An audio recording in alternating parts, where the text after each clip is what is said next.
अमृत academy में आप सभी का स्वागत है। आज मैं विशेषण पढ़ाऊंगा जो न केवल वनडे परीक्षा बल्कि पीसीएस, समीक्षा अधिकारी और तमाम उच्च स्तरीय प्रतियोगी परीक्षा में जब विशेषण पूछे जाते हैं या विशेषण विशेष से पूछे जाते हैं, कभी कभी कितने पद पूर्व पद विशेषण है, कितने पद उत्तर पद विशेषण है, कितने पद विशेष्य है, ऐसे जब प्रश्न पूछते हैं तो प्रायः विद्यार्थी ऐसे प्रश्नों के भंवर जाल में फंस जाता है।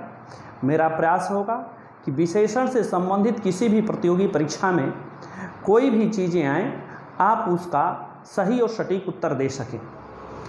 आइए विशेषण के बारे में पहले देखते हैं क्या है। विशेषण का मतलब होता है विशेषता, तात्पर्य होता है विशेषता। इसकी परिभाषा क्या है? जिस शब्द से संज्ञा या सर्वनाम की विशेषता को बतलाया जाता है उसे विशेषण कहते हैं। जिस शब्द से संज्ञा या सर्वनाम की विशेषता को बतलाया जाता है उसे विशेषण कहते हैं। जरा दो उदाहरण देखिए। नंबर 1, नंबर 2, गरिमा सुंदर है। दूसरा, वह सुंदर है। एक में आपने देखा गरिमा संज्ञा, दूसरे में देखा सर्वनाम। ये विशेषता को बताते हैं। अब अगर प्रश्न किया जाता है कि विशेषण के भेद कितने होते हैं, तो प्रायः विशेषण के 4 भेद होते हैं। मूल रूप से, प्रधान रूप से 4 भेद होते हैं। पहले कहते हैं गुणवाचक विशेषण, दूसरे को कहते हैं संख्यावाचक विशेषण, तीसरे को कहते हैं परिणामवाचक विशेषण और चौथे को कहते हैं सर्वनामिक विशेषण। ब्रैकेट में हमने लिख दिया है संकेतवाचक विशेषण। अब जितने भी विशेषण है इसमें गुणवाचक विशेषण की क्षेत्र बहुत व्यापक हो जाते हैं। एक एक कर हम आपको बताते जाते हैं। इस वीडियो में आप देखेंगे कितने व्यापक हैं, क्योंकि यह स्पर्श बोधक भी होता है, रंग बोधक भी होता है, अवस्था बोधक भी होता है। लेकिन गुणवाचक विशेषण की परिभाषा क्या है, आइए जरा। गुणवाचक विशेषण हम आपको बता रहे हैं जिस शब्द से संज्ञा सर्वनाम के गुण, रूप, रंग, आकार, प्रकार इत्यादि का बोध होता है उसे गुणवाचक विशेषण कहते हैं। दूसरे शब्दों में जिस शब्द से किसी व्यक्ति या वस्तु के रूप, रंग, आकार, प्रकार, स्थिति इत्यादि का बोध होता है उसे गुणवाचक विशेषण कहते हैं। अब गुणवाचक विशेषण के कई प्रकार हैं, कई रूप हैं। आपको हम कुछ प्रतियोगी परीक्षा में आए हुए रूपों को आपके सामने रख रहे हैं। जैसे आप देखें, दिनेश सुंदर है, यह गुणबोधक हो जाता है। जैसे हम कहें दिनेश सुंदर है, यह गुणबोधक हो जाता है। दूसरा, सुरेश खराब है, ये दोषबोधक है। यानी जरा देखिए, एक गुणबोधक हो गया, दूसरा दोषबोधक हो गया। तीसरा, दही खट्टा है। अब ये स्वाद बोधक है। ध्यान रखें, हम दही चूंकि पुल्लिंग है इसलिए खट्टा बता रहे हैं, स्त्रीलिंग न समझिएगा कि खट्टी है, ऐसा आप न समझने की भूल करेंगे। चौथा, सरिता लंबी है, यह आकार बोधक, लंबी है, मोटी है, चौड़ी है, कुछ भी हो आकार बोधक हो जाता। पांचवा, कपड़ा पीला है, रंग बोधक। ऐसे ही पानी ठंडा है, स्पर्श बोधक। पानी गर्म है, स्पर्श बोधक। इस तरह से देखेंगे तो गुणवाचक विशेषण सभी विशेषण में इसका लंबा क्षेत्र पड़ जाता है। जैसे हम कपड़े कहें, कपड़ा नया है, वो भी उसकी आ गई जो है। नया कहें, पुराना कहें। कौन? राजेश उत्तर दिशा में गया है तो दिशा भी आ जाता है। तो इस तरह से इसके क्षेत्र बहुत व्यापक हो जाते हैं। आए दूसरे हम लोग वीडियो में दूसरे में चलते हैं। अब दूसरा क्या है? संख्यावाचक विशेषण। संख्यावाचक विशेषण को हम लोग देखते हैं। संख्यावाचक विशेषण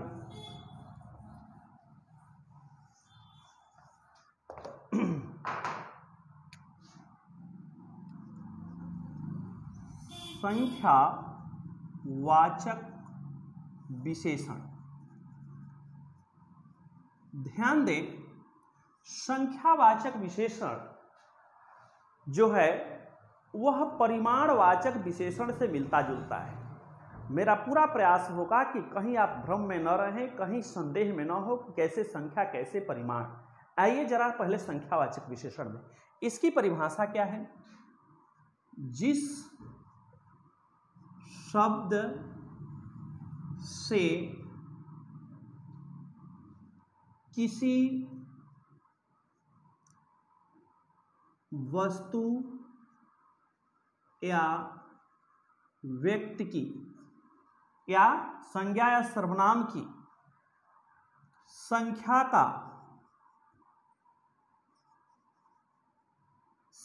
का बोध होता है उसे संख्यावाचक विशेषण कहते हैं।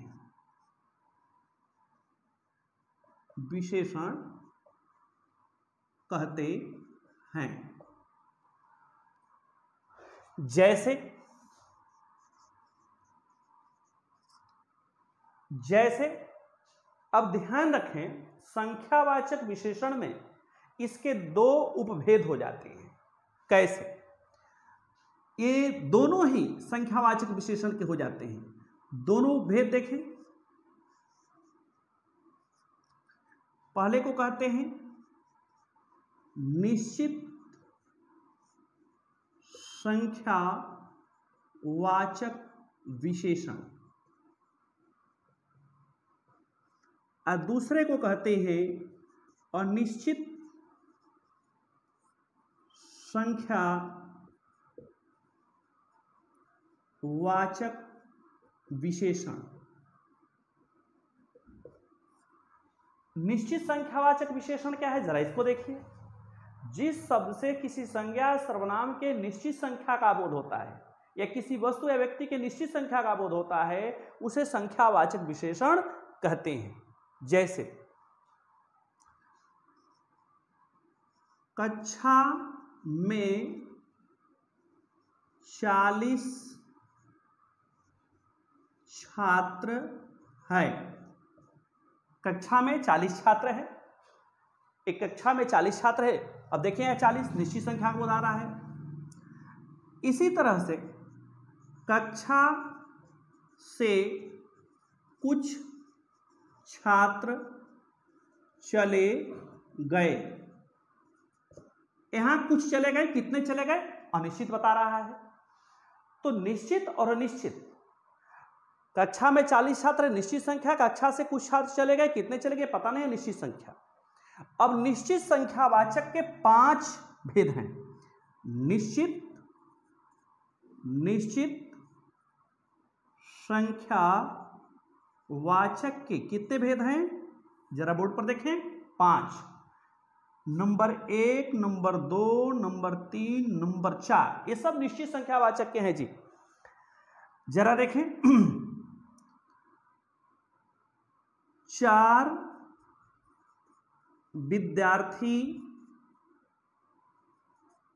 विद्यार्थी हैं।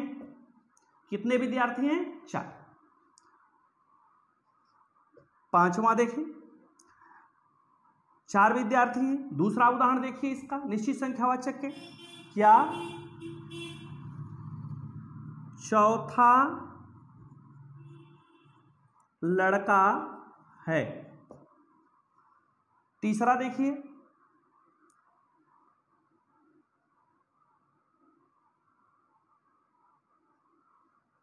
आठों घर हमारा है। चौथा देखिए, दिनेश से राकेश का 2 गुना दिमाग है। कितना है, 2 गुना है। 5वां देखिए, हर एक अपराधी पकड़े जाएंगे। अब देखिए ये निश्चित संख्यावाचक में है, लेकिन जब इसके अंदर पूछ देता है समीक्षा अधिकारी किसी और प्रतियोगी परीक्षा में तो विद्यार्थी फंस जाता है। इसके निराकरण कैसे करेंगे? 4 विद्यार्थी हैं तो इसको गणनावाचक बताएंगे, गणनावाचक। चौथा लड़का है तो इसको क्रमबोधक बताएंगे, क्रमबोधक। ध्यान रखिए 8वां घर हमारा है तो इसको समूहवाचक बताएंगे, समूहवाचक या समुदायवाचक, बात एक ही है। दिनेश से राकेश का दुगुना दिमाग है, इसको आवृत्ति बोधक बताएंगे, आवृत्ति बोधक, यह आवृत्ति बोधक है। चौथा दिनेश से राकेश का दुगुना दिमाग है। और 5वां है हर एक अपराधी पकड़े जाएंगे, इसको प्रत्येक बोधक बताएंगे, प्रत्येक बोधक। इस तरह से संख्यावाचक विशेषण के 2 भेद, निश्चित संख्यावाचक, अनिश्चित संख्यावाचक, निश्चित संख्यावाचक विशेषण के ये 5 भेद आपको किसी भी परीक्षा में लाभकारी होगा, चाहे वो कितने भी उच्च से उच्च क्यों ना प्रतियोगी परीक्षा हो, सब में आपको लाभ मिलेगा। आइए इसके बाद हम लोग बढ़ें परिमाणवाचक विशेषण में। आइए देखते हैं परिमाणवाचक विशेषण। परिमाणवाचक विशेषण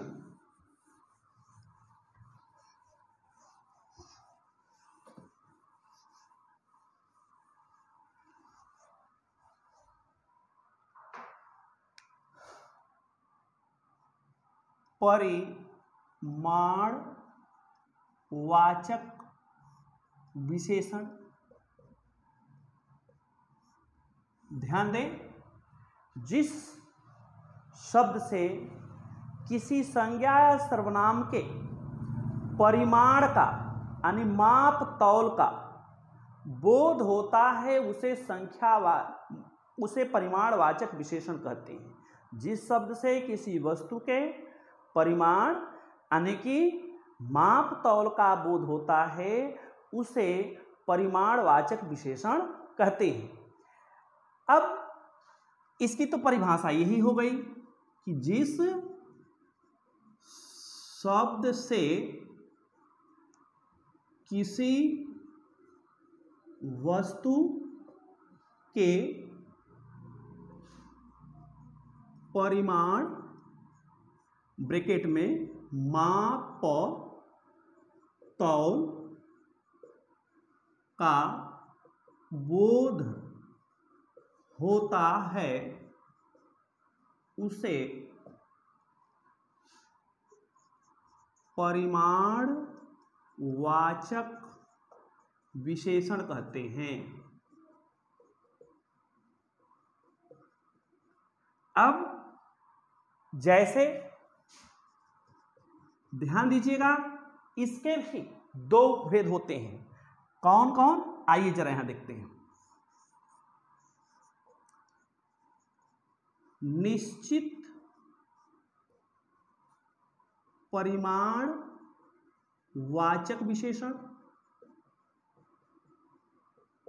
तथा दूसरा अनिश्चित परिमाणवाचक विशेषण। निश्चित और अनिश्चित परिमाणवाचक विशेषण। अब निश्चित परिमाणवाचक विशेषण क्या है, जरा इसके उदाहरण देखिए। जैसे माप तौल का बोध होता है वहां पर होगा, जरा देखिए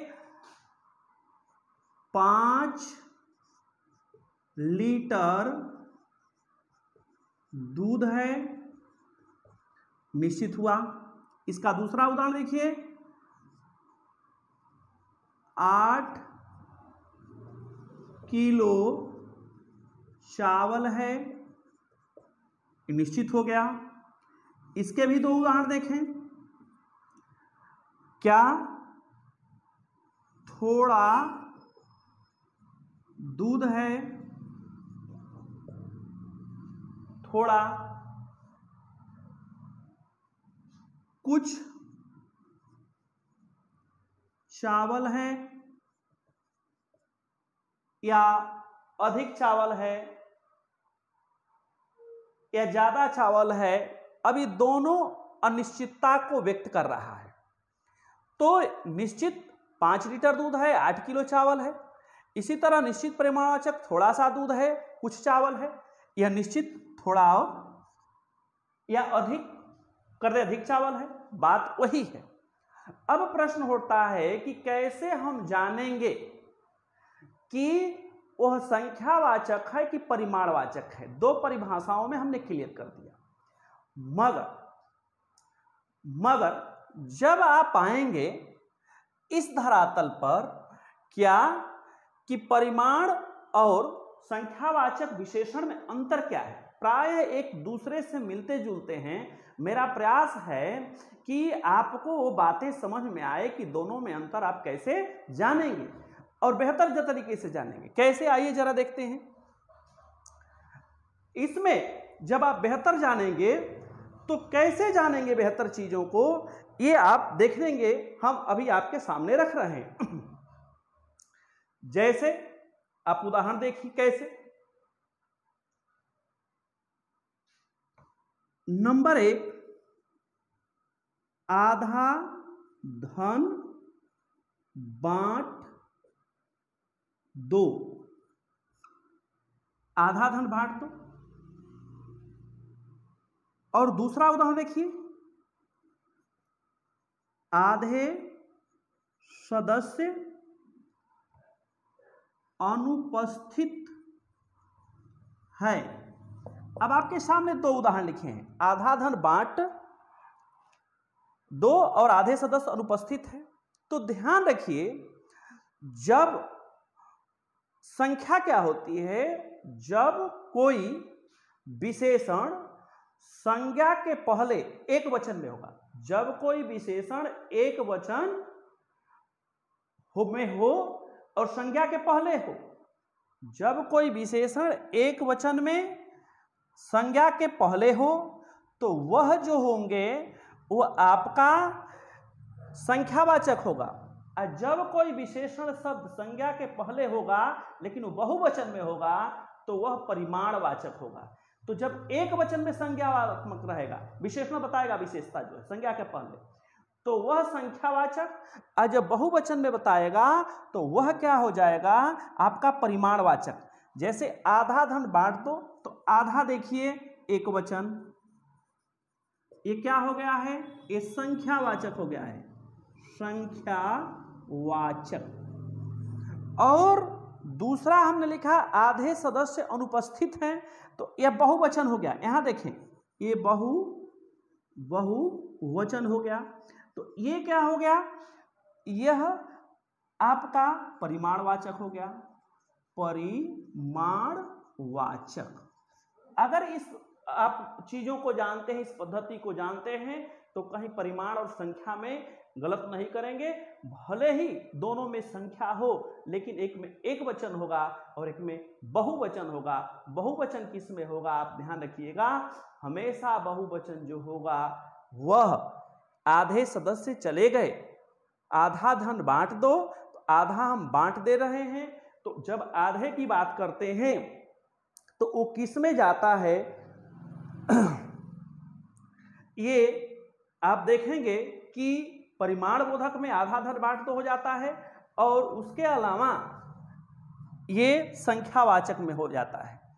तो जब चीजें स्पष्ट हो तो किस रूप में आप देखेंगे, ये स्थिति यहां से आपकी स्पष्ट होती है। आइए जरा हम लोग आगे चलते हैं, किसमें, सर्वनामिक विशेषण में। सर्वनामिक विशेषण,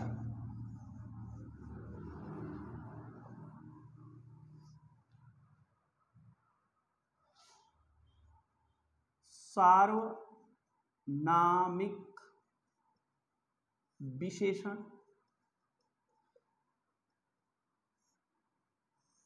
इसका दूसरा नाम संकेत वाचक विशेषण।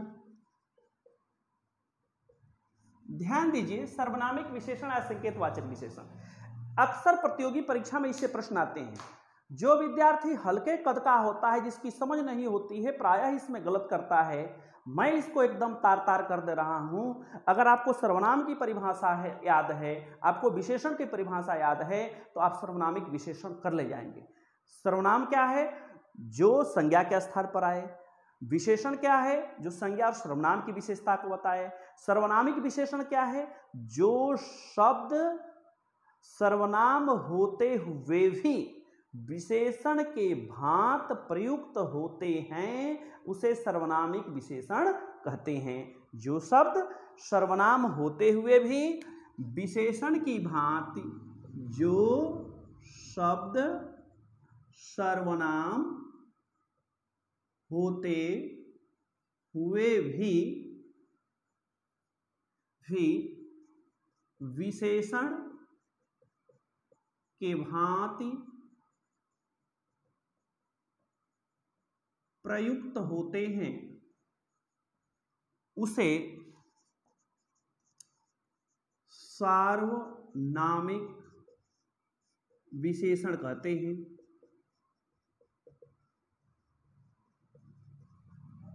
जैसे देखें उदाहरण,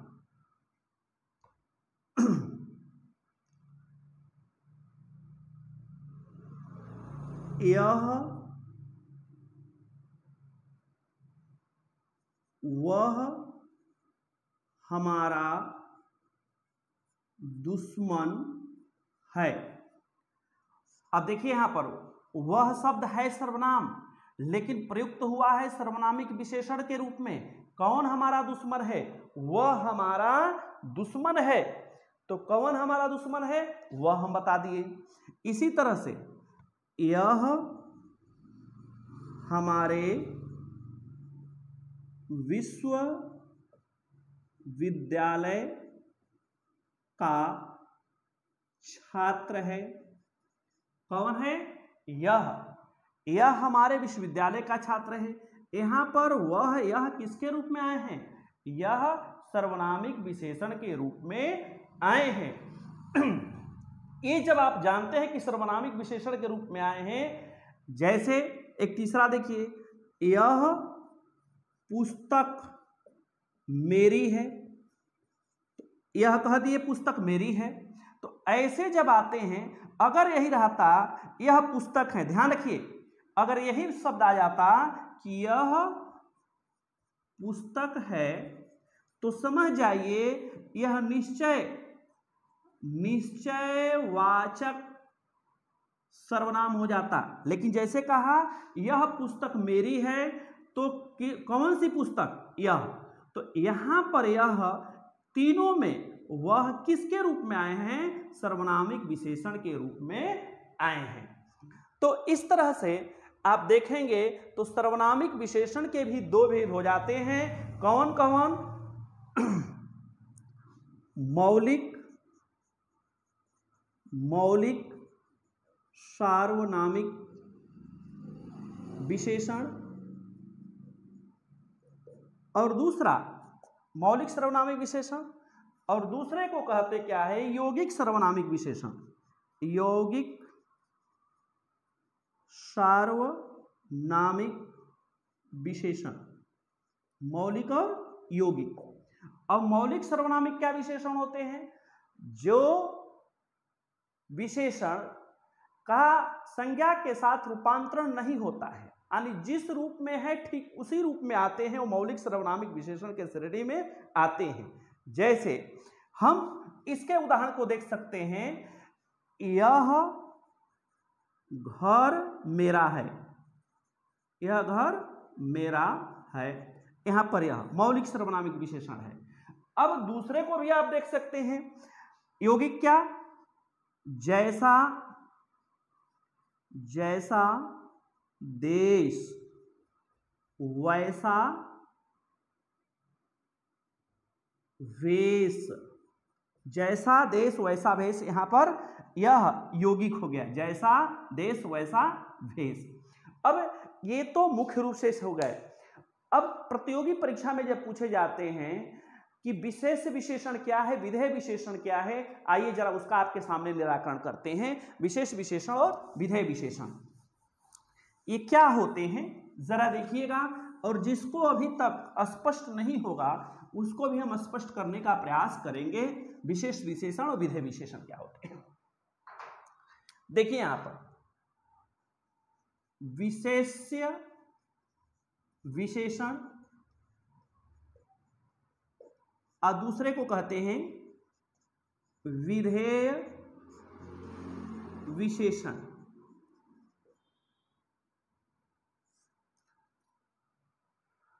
ध्यान दीजिए, जब कोई विशेषण, विशेष विशेषण और विधेय विशेषण क्या होते हैं। विशेषण क्या होता है, जो संज्ञा और सर्वनाम की विशेषता को बताता है। अब विशेष क्या होता है, जिसकी विशेषता को बतलाई जाती है, तो जो मूल केंद्र में होता है वो। अब इसी को विशेष विशेषण और विधेय विशेषण में क्या अंतर है, जरा इसको आप देखिए। जब किसी प्रतियोगी परीक्षा में पढ़ा, जब कोई विशेषण संज्ञा के पूर्व आता है तो उसे विशेष विशेषण कहते हैं। जब कोई विशेषण संज्ञा के पूर्व आता है तो उसे विशेष विशेषण कहते हैं। अब देखें, जैसे पीला कपड़ा पहनूं। यहां देखिए, पीला शब्द पहनना क्रिया है। ध्यान दीजिए, पीला कपड़ा पहनूं, तो पीला जो है वह कपड़ा किस रंग की कपड़ा, पीला। पहनना क्रिया है, कपड़ा संज्ञा है, और पीला कपड़ा उसकी विशेषता को बता रहा है। किस रंग की कपड़ा पहनिए, तो पीले रंग की। ऐसे जब वो आके आते हैं तो विशेष विशेषण होते हैं। अब विधेय विशेषण क्या होते हैं, जब कोई विशेषण, ध्यान दीजिए, जब कोई विशेषण संज्ञा के बाद आता है तो उसे विधेय विशेषण कहते हैं। जब कोई विशेषण संज्ञा के बाद आता है तो उसे